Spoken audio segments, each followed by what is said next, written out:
Her lipstick was still smudged from his mouth when she looked me in the eyes and said, "You're mistaken." Not, "I'm sorry." Not, "I can explain."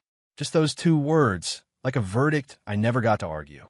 He was still standing there, right beside her, like this was some kind of sick joke, and I was the only one not in on it. My wife, who had once spent an entire week planning our anniversary down to the playlist and scented candles, now stood under gold-plated chandeliers with someone else's scent on her skin and told me I'd misunderstood what I just saw with my own eyes. I hadn't planned to be there. I hadn't even planned to leave the house that night. But something pulled me, not suspicion, not intuition, more like gravity. I drove to the event, parked 3 blocks away, and waited in my car for 32 minutes. I remember the exact number because I kept resetting the timer on my dashboard like that would somehow delay the truth.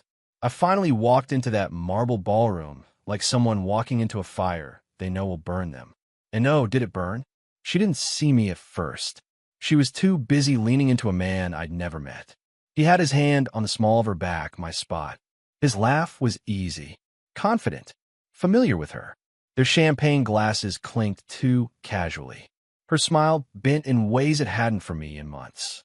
And then, right there, with no hesitation, he leaned forward and kissed her. It wasn't a mistake. It wasn't a drunken blip. She kissed him back. So I walked up. Not fast, not loud, just present.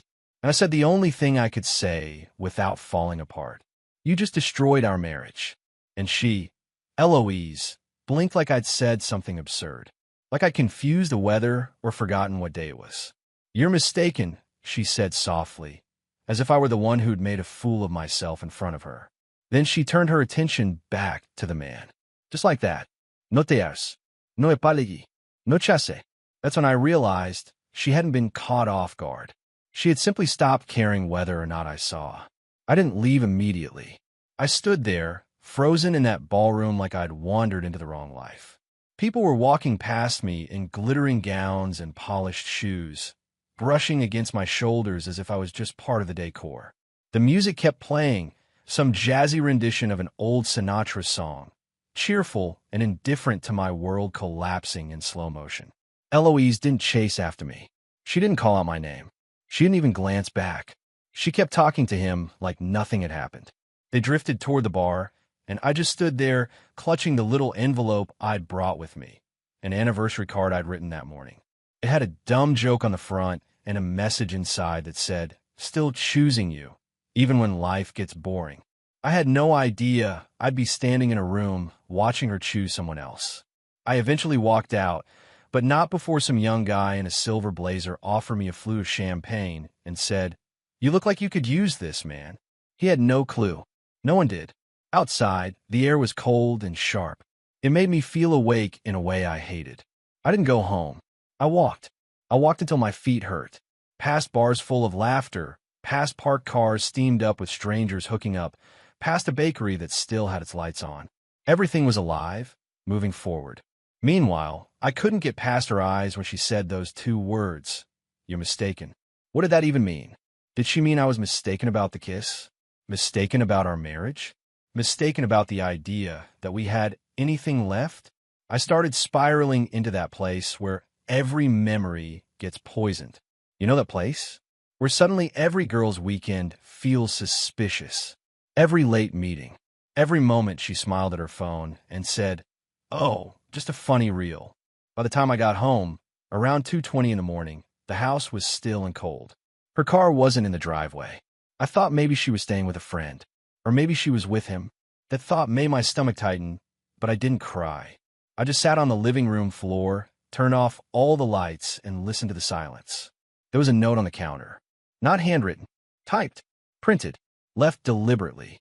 "You're jumping to conclusions. This isn't how I wanted you to find out. Please don't make this worse than it already is." That was it. No signature. No explanation. No truce. I didn't sleep. I couldn't. I went through her side of the closet. Not to snoop, just to see. Some things were missing. Not everything, but enough. A suitcase, her green heels, the perfume she always wore when she wanted to feel powerful. Gone. I should have called someone. I should have done something. But all I did was sit there and wonder if I'd somehow caused this. Like maybe I'd loved her too quietly. Maybe I'd gotten too comfortable. Maybe I made it easy for her to drift away because I never pulled her back. At 6:03 a.m., my phone buzzed. A text from an unknown number. Vernon, this isn't what you think. Please don't involve anyone else. Let's talk alone. No name, but I knew it was her. I stared at the screen for 20 minutes before typing back. Who is he? 3 dots. Then nothing. The typing stopped.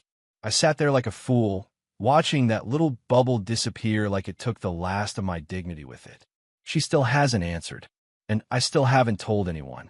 Because how do you explain to people that the person who once kissed you like you were air now kisses strangers in public and tells you that you're the one who got it all wrong? This goes deeper than I thought, and I haven't even told you the part about what I found on her computer. I wish I could tell you I handled the next day with some kind of grace. That I showered, got dressed, made a plan. I didn't. I didn't even change clothes. I stayed in those wrinkled slacks and that stupid, itchy dress shirt, sitting on the living room floor with a half-eaten protein bar and a flat bottle of ginger ale. It felt like moving would make everything too real. Like standing up would somehow mean I was accepting what had happened. And I wasn't ready. By 11 a.m., I still hadn't heard from her. I walked into our bedroom like I was trespassing in someone else's life. The bed was made. Too perfectly, actually, which was ironic because Eloise never made the bed. There was something cold about the room. Not just the air, the way it felt. Like she'd already left mentally weeks ago and was just waiting for the moment to physically walk away. I didn't mean to go through her laptop. I swear I didn't. I was looking for my spare car key, which I thought was in the drawer beside her vanity. It wasn't. But her laptop was open, not locked, just there, waiting. My hand hovered over the touchpad for maybe a minute before I gave in. You can judge me if you want, but I needed something, anything, a clue, a reason, an anchor in a sea of madness. I didn't find photos or videos, nothing scandalous, nothing graphic. What I found was worse. There was a folder on her desktop titled Recalculate, just that word, all caps, no context. Inside were documents, dozens, some titled with numbers, others with dates. They weren't what I expected. They were personal notes, reflections, letters, but not to me, not even really about me. They were about her. And him. Yes, him. His name was all over one document. Silas. I don't know Silas. I've never met a Silas. But according to her writing, she's been meeting with him for nearly 4 months. Some kind of emotional recentering. That's what she called it. Like therapy, but not official. Just 2 people sharing energy. I wanted to throw the laptop. Smash it. Instead, I kept reading. In one of the entries, dated 2 weeks ago, she wrote, "When I'm with Silas, I don't feel like someone's wife. I feel like myself. There's no guilt, just clarity.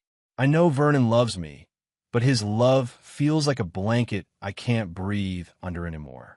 It's too safe, too soft. I need friction. I need to be seen." That broke me in a different way. It wasn't the kiss, or even the secrecy. It was that she saw my love as something suffocating, something she needed to escape.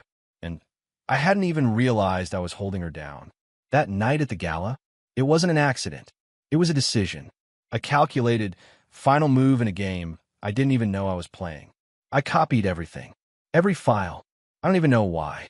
Maybe I needed proof. Maybe I was just clinging to something solid. But when I closed the laptop, I sat there and felt like a man who died in his sleep and woke up in someone else's body. Around 4 p.m., her number finally called. I didn't answer. Not because I didn't want to, I desperately did, but because I didn't know what version of her I'd be speaking to. The Eloise I married? Or the one who writes about me like I'm a well-meaning ghost she's trying to shake off? She left a voicemail. Her voice sounded calm. Too calm.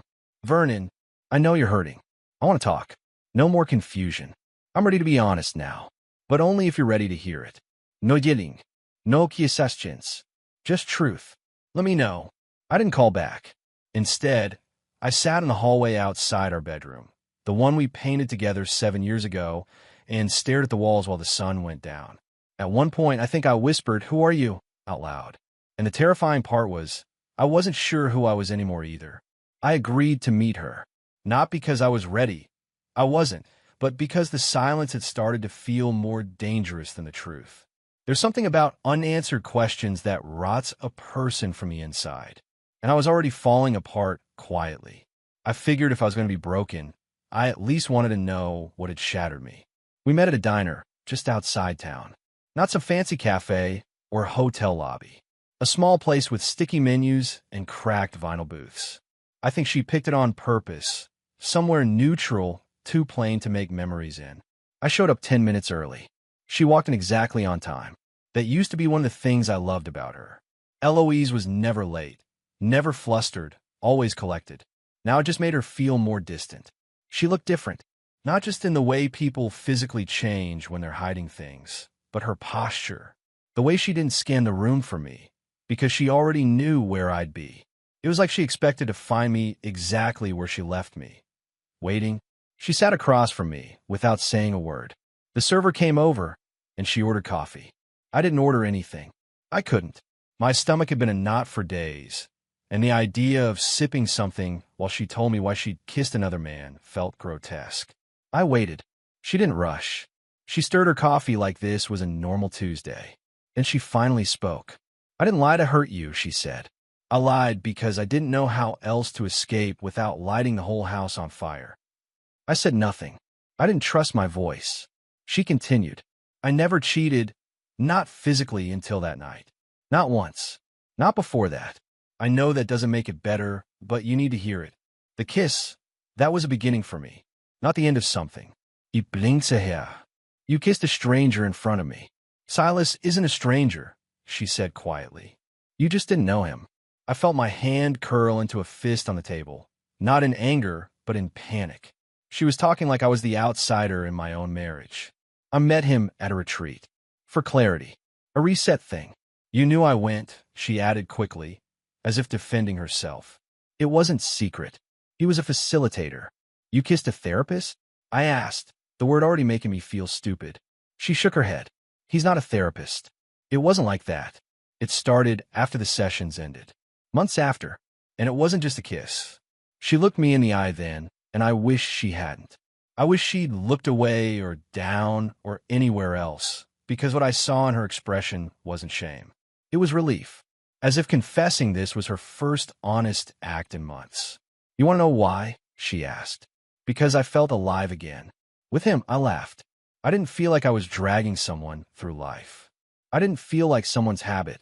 That word hit harder than I expected. Habit. That's how she saw me. I'd become a coffee mug she kept using out of routine, chipped but familiar, impossible to throw away without guilt. "I'm not saying this to punish you," she said gently. "But Vernon, you stopped being curious about me years ago. You used to ask questions. You used to notice things. Then it was just dinner, bills, and the same 3 shows every night. I didn't want to cheat. I wanted to scream. I finally spoke, and my voice cracked. "Why didn't you tell me?" She didn't answer right away.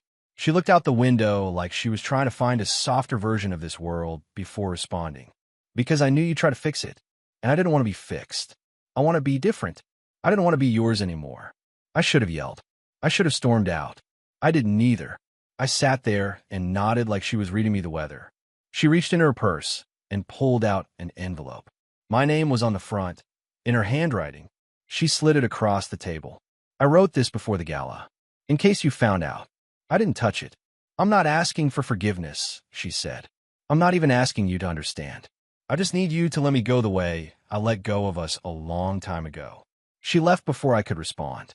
Just stood, thanked the server, and walked out into the gray afternoon like she hadn't just unzipped the last pieces of my identity and tossed them onto a Formica table. I sat there for over an hour before I touched the envelope. Inside was a letter. It started with, "This isn't goodbye, because that already happened. You just didn't see it." I told myself I wasn't going to read it. I put the envelope in my coat pocket and convinced myself I'd burn it, shred it, leave it unread, some stupid attempt at reclaiming dignity. But back home, alone in the living room where the echo of our past life still lingered in the rugs and the lamp she picked out, I caved. I opened the envelope. There were 6 pages. Handwritten. No salutation. No dear Vernon. No to my husband. Nothing warm or familiar to hold on to. Just a raw, uninterrupted stream of thought, like she knew the moment I started reading I wouldn't stop. She began with, "The truth is, I didn't expect to make it to year 12. Not because I didn't love you, but because I didn't know how to love myself while I was next to you. You're safe." And safe becomes invisible. There was again the word safe, as if my stability had somehow dulled her senses. As if waking up every day beside someone who would never lie, cheat, or wander was a burden. She wrote about routines, how they grew heavy, about how she would sometimes drive the long way home just to avoid walking into the quiet, about the nights she lay beside me, staring at the ceiling, wondering what version of her I was seeing, and why none of them made me want to ask, "Are you okay?" I did ask, didn't I? She wrote, "I stopped trying to be seen by you. I started dressing differently not for attention, but to feel like I still existed as a separate thing. When you stopped looking, I started looking elsewhere." Each line tightened my chest like a slow constrictor. I wanted to scream at the paper. I wanted to argue with every sentence. But I couldn't, because part of me, the worst part, knew she was right. I had become comfortable, not cruel, not cold, just muted. I thought comfort was what love was supposed to become. I didn't realize that silence can be just as sharp as betrayal. Then she mentioned Silas. Silas didn't save me. He didn't even try. He just listened. And then one night he said, "You're a ghost in your own life." And I realized I had been a ghost next to a man who loved the version of me that didn't exist anymore. I couldn't breathe reading that. It felt like all 12 years were dissolving into something fictional, like a story only I had believed in. Like I'd been keeping a house warm for someone who'd already moved out in her mind, but was too polite to take her name off the mailbox. But then the letter took a turn. She wrote, "I didn't want you to find out the way you did. But part of me, maybe part of me let it happen. I needed you to see that I had stepped out of the portrait we painted together. I needed to stop pretending I could still frame myself inside it."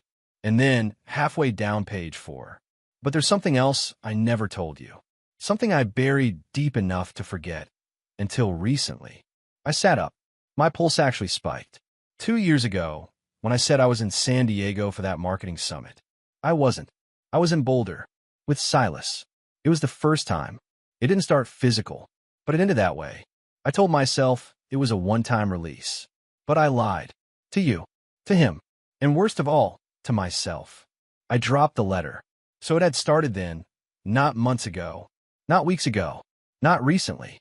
I had been living beside someone who had already betrayed me before I ever noticed a thing. And all those nights I sat watching TV, waiting for her to get home late from debrief dinners or client cocktails, I had no idea. I was making popcorn, folding laundry, choosing which documentary we'd fall asleep to, while she was lying to my face. And then came page 5. "There's something else I need to tell you. He's not just a random man. Silas isn't a fling. He's my out, my new map. We're moving to Oregon in a month. That's why I didn't want to have this conversation. Because it's not just an ending. It's a beginning I've already planned." I swear my skin went cold. Not because of Oregon. Not even because she was leaving, but because she planned this.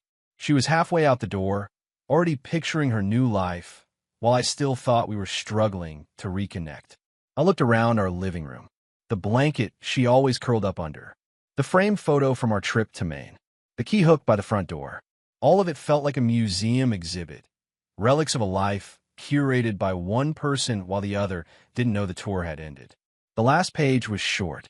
A single line at the bottom. "Please don't chase me. Just remember who we were, not what we became." That's what she left me with. Not an apology. Not closure. Just instructions to remember her as a version that had already died and leave the corpse buried. But that's not what happened next. Because the next morning, someone knocked on my door. And it wasn't her. The knock was soft, hesitant, like whoever was behind the door wasn't sure they wanted to be there. For a second, I actually hoped it was Eloise. That maybe she'd come back to say everything in the letter was just some kind of breakdown. That she didn't mean it. That it wasn't too late. But deep down, I knew she was already gone. Not just physically. She was never coming back. Not to me. Not to this. I opened the door. It was a man I'd never seen before. Mid-30s, maybe younger, thin frame, nervous eyes. He wore a black windbreaker, zipped all the way to the top, and held an envelope in one hand. At first, I thought maybe he was a courier, but he wasn't holding himself like someone dropping off a package. He looked like he'd been rehearsing something all morning and just ran out of time. "You're Vernon, right?" he asked. I nodded. He handed me the envelope.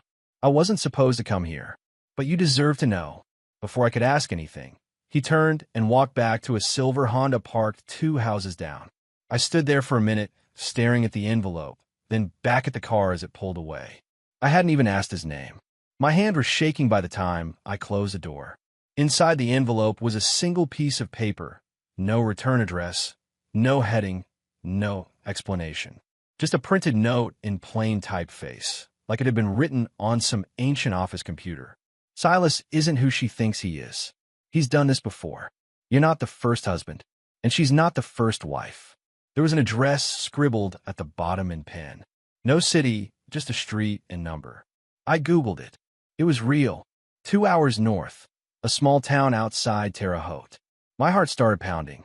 Not because I believed it, not yet, but because it felt like something cracked open.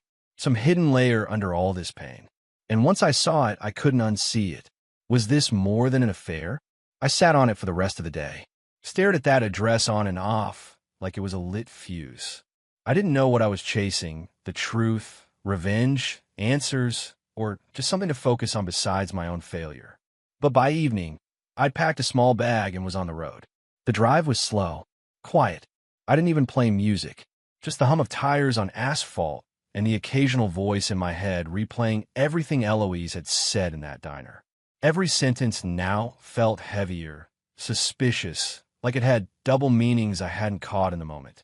The address led me to a narrow house tucked behind an overgrown hedge, almost hidden from the road. There were no lights on. I knocked once. Then again, no answer. I circled around back and nearly turned around until I saw the broken porch light flicker on and off, like it was welcoming me. The back door was unlocked. I know what you're thinking, that I shouldn't have gone in, that I was trespassing, that I was unstable. And maybe I was. But I stepped inside. The house smelled faintly of cologne and something else, dust, maybe. The living room was sparsely furnished, but tidy. It didn't feel lived in. It felt staged. There was a wall covered in photos. Dozens of them. Couples. Smiling. Laughing. Vacation shots. Holidays, some in front of fireplaces, some on boats. At first, it looked like any sentimental gallery. But then I noticed a pattern. In each photo, Silas. A little older in some. Thinner in others. Beard in one, clean-shaven in another. But it was him. Always him. With different women. Different homes. Different husbands just out of frame. And in more than a few, I recognized the same gestures, the same expressions, like he was playing a role on repeat. I found a box on a side table labeled correspondence. Inside were letters. Dozens. All addressed to E. Not Eloise, other E names. Erica, Eliza, Aaron, Evelyn. Every letter had the same tone. Poetic, warm, full of promise. And in a drawer beneath that, an entire folder titled Closures. One of them had my name on it. I opened it. It was a printed copy of Eloise's letter, the exact one she'd given me at the diner. My blood went cold. I flipped through more folders. More letters. Identical wording. Slight variations. Names changed. Cities swapped.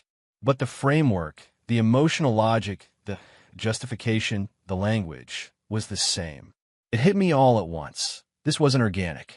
This wasn't a tragic love story. It was a pattern. Silas was a predator. Not in the way you think. Not someone who forces or manipulates with threats. He seduced discontent. He harvested collapse. He found married women at emotional crossroads and positioned himself as their exit. And when they left, when they gave everything up, he vanished. It wasn't love. It was ritual. And Eloise had no idea. I sat down on the edge of a couch I didn't belong on and laughed. Not because it was funny, but because the absurdity of it broke me in a new way. I thought I was the fool who failed to keep his wife. But I wasn't the first. I wasn't special. I wasn't even a person in this story. I was just a recurring character in someone else's performance. I took photos of everything. And when I left, I locked the door behind me. Not that it mattered, because by the time I got home, there was already a voicemail from Eloise. Her voice was shaking, and she said 3 words I never expected to hear again. I need help. The voicemail was short, only 5 seconds, but it didn't need to be longer. I'd recognize that voice anywhere. I'd recognize it even if it was buried under static or drowned out by traffic. It was Eloise, but it wasn't her usual voice. It wasn't sharp or composed or irritated like she'd been lately. It was small, cracked, terrified. I need help, she said. That's all. 3 words, no context. Then silence. My body reacted before my mind could catch up. I grabbed my keys, my jacket, and drove. I didn't even know where I was going. Her phone went straight to voicemail. I tried 3 more times on the drive, each ring slicing open the pit in my stomach a little wider. She had been staying with a coworker, someone named Robin, according to a vague comment she'd made in her letter. I only knew the name. I didn't have an address. But I remember the company. I pulled into the parking lot of her office, not expecting much, just praying someone would know where she was. The building was dark, but the cleaning crew was still inside. I knocked until someone opened the door, a young janitor in earbuds who looked like I'd just woken him from a dream. I told him my wife worked there. I told him it was urgent. To my surprise, he let me in and pointed me toward the employee break room. That's where I found Robin. Or more accurately, she found me. I must have looked like a wild man, standing there, eyes bloodshot, mumbling about voicemail fragments and missing people. But when I said Eloise, something shifted in her face, like she'd been holding her breath for days. She left this morning, Robin said. Said she needed to clear her head, that she was going to meet someone. I asked who. She hesitated. Silas. I felt the blood leave my face. I told her everything, or at least enough. About the photos, the letters, the pattern. Robin didn't look surprised. She looked confirmed.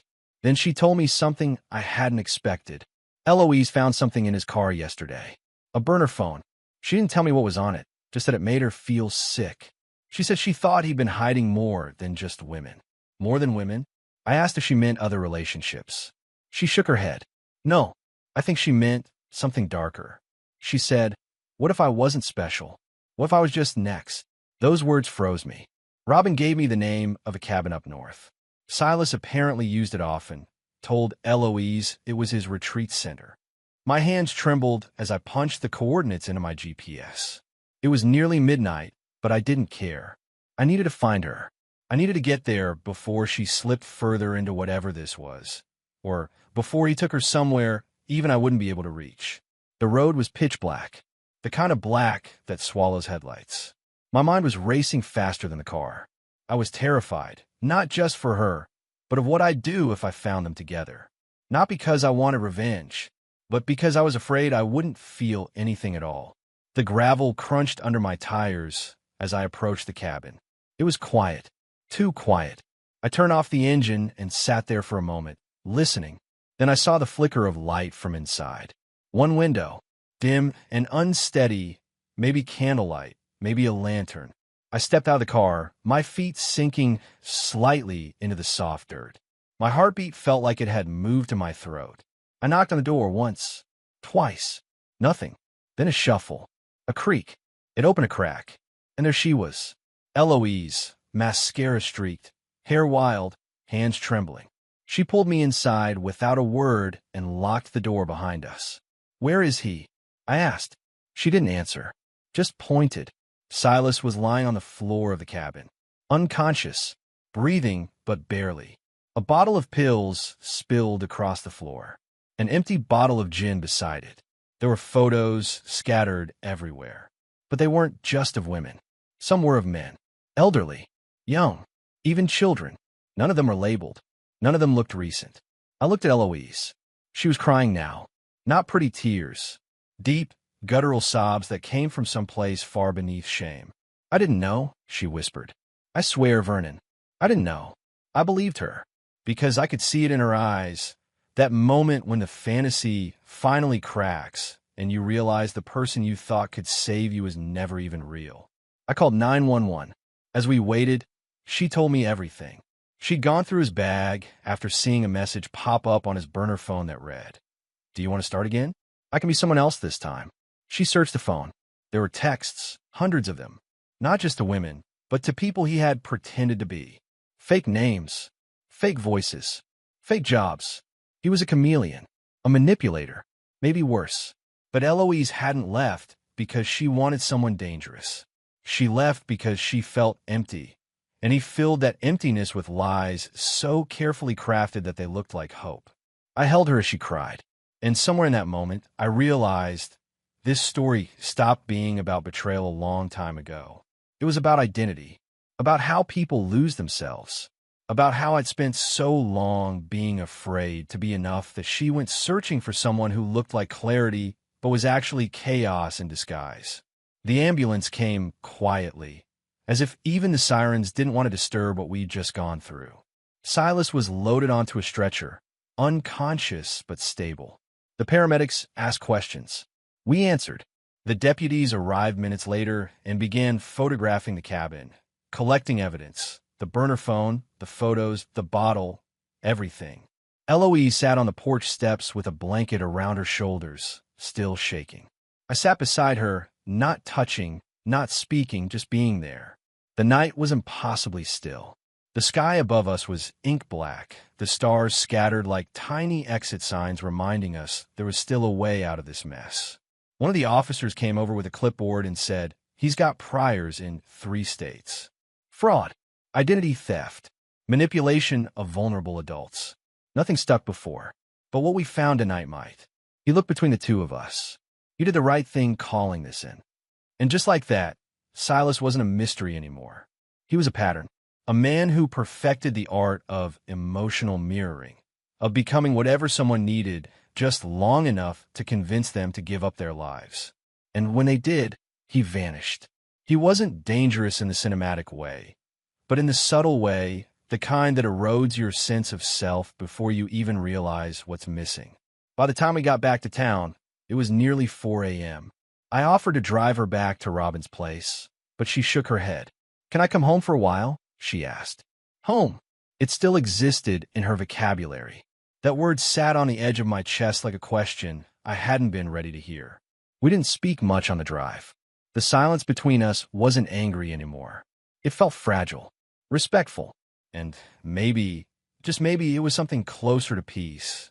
Back at the house, she walked in like someone visiting a memory. Her eyes touched everything. The couch, the pictures, the coat rack. When she saw the envelope still sitting on the coffee table, unopened since the night I read its copy at the cabin, she winced. Then she sat beside me. "I never stopped loving you," she said. "I just stopped loving myself inside this version of our life. And I didn't know how to ask for help." I nodded because I finally understood. I told her I couldn't go back to how things were. That trust doesn't snap back like a rubber band. That it takes time. But I also told her I was willing to begin again. Not as husband and wife, not yet, maybe not ever, but as two people who shared a story and still had more to say. So that's what we did. We didn't file for divorce. We didn't rush to therapy. We just slowed down. She moved back into the guest room. We started having coffee together again in the mornings. No pressure, no expectations. Some nights we'd sit in the living room and talk. Not about Silas, not about the affair, but about memories. Our first road trip, the time the power went out and we played board games by candlelight. The little things we'd both let slip. Weeks passed, then months, and something strange happened. We started laughing again. Not constantly, not effortlessly, but honestly. We were rebuilding, not what we had, but something new, something quieter. Kinda, realer. I don't know if we'll stay together forever. And for once, that's not the scary part. What matters is that we both stepped out of the wreckage and realized we weren't buried. We were bruised, cracked open, but alive, and more aware of each other and ourselves than we'd ever been before. So here I am, writing this not with bitterness, but with clarity. I once said, "You just destroyed our marriage." But I was wrong. Maybe she didn't destroy it. Maybe she exposed what was already crumbling and gave us both a chance to rebuild something honest. Together. We're apart, but finally awake.